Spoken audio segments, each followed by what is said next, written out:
Class 12 chapter 3 জলবায়ু জলবায়ু আর স্বাভাবিক উদ্ভিদ সম্পর্কে আমি তোমাদেরকে বলছি। তোমরা সবাই মন দিয়ে শোনো আর লেখো, আর সবাই লাইক অ্যান্ড সাবস্ক্রাইব দিয়ে দাও। জলবায়ু পরিবর্তনের বিভিন্ন কারণগুলি কি কি? জলবায়ু পরিবর্তনের বিভিন্ন কারণগুলি হলো কৃষিকাজ, অরণ্য ছেদন আর জীবাশ্ম জ্বালানি দহন।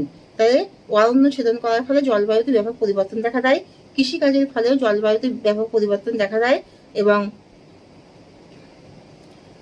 জীবাশ্ম জ্বালানি দহনের ফলে যে বিষাক্ত গ্যাস তৈরি হয় তাতে বায়ুমণ্ডলে পরিবর্তন দেখা দেয়, এবং প্রচুর অরণ্য ছেদন করার ফলে সেখানে জলবায়ুকে ব্যাহত করে, এবং তার ফলে অরণ্য ছেদন করা হয়, এবং কৃষিকাজে অনুন্নতির ফলেও জলবায়ু পরিবর্তন দেখা দেয়।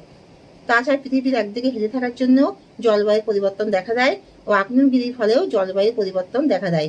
সমুদ্র স্রোতের প্রবাহের ফলেও জলবায়ু পরিবর্তন দেখা দেয়।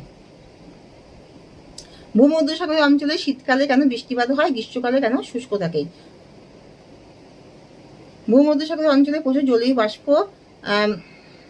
এবং পশ্চিমী বায়ুপ্রবাহ ক্রান্তীয় ঘূর্ণিঝড় দুটি সম্মিলিত প্রভাবে এখানে ভূমধ্যসাগরীয় অঞ্চলে শীতকালে বৃষ্টিপাত হয়। আর গ্রীষ্মকালে এখানে জলীয় বাষ্প থাকে না, তাই এখানে গ্রীষ্মকালে বৃষ্টিপাত হয় না।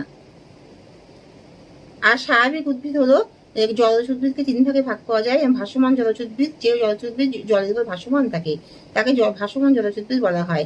নিমজ্জিত জলজ উদ্ভিদ হলো যে জলজ উদ্ভিদ মানে জলের মধ্যে নিমজ্জিত থাকে, তাকে জলাশয়ের মধ্যে নিমজ্জিত থাকে।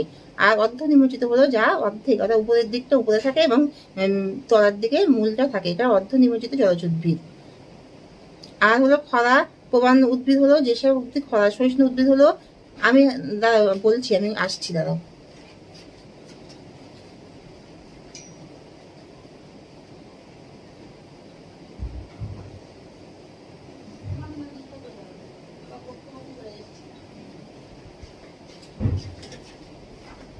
হ্যাঁ, তাহলে উদ্ভিদ সম্পর্কে বলছিলাম। জলজ উদ্ভিদকে 3 ভাগে ভাগ করা যায়।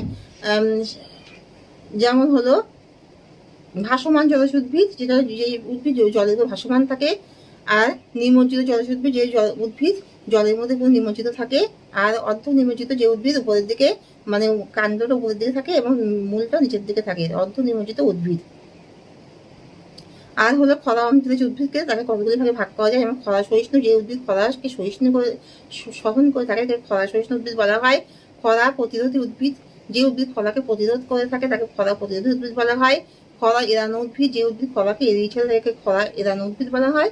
আর যে উদ্ভিদ খরা পলায়নী, যে উদ্ভিদ খরা অঞ্চলে যে উদ্ভিদ